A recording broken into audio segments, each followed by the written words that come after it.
Augustine's Ambivalence and the senses.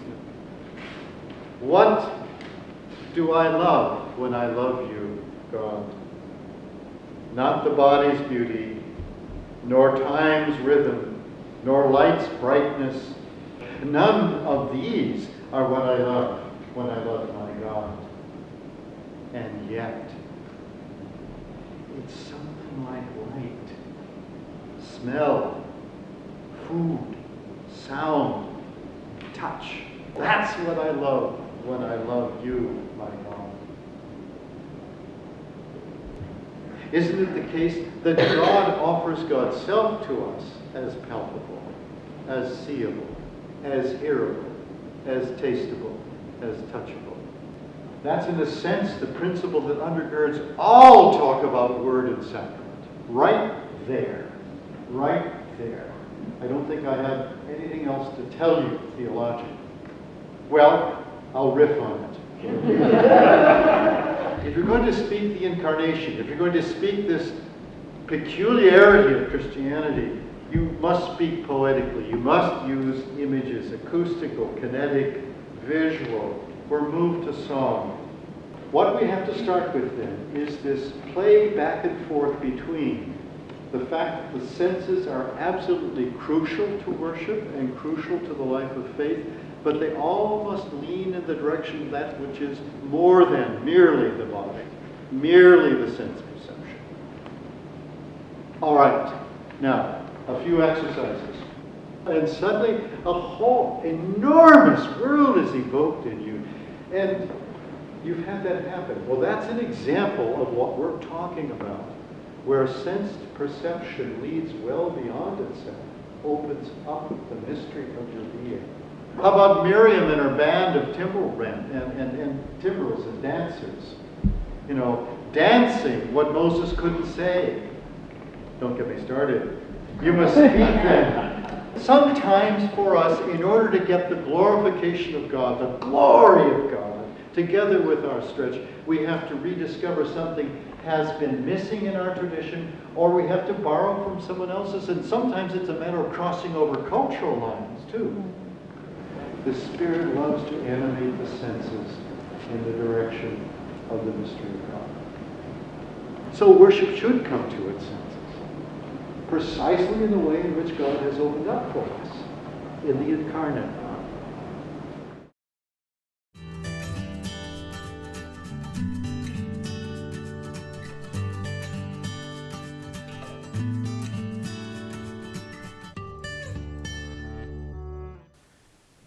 And so what I want to do with you a little bit this morning is traverse into the nonverbal languages as the very place where the Spirit animates us in worship and in life. The fourfold action at the table, it's right there in Luke. Take, bless, break, and give. There it is in its utter simplicity and basic language. But it's not just bread and cup. God means for us to take the things of creation.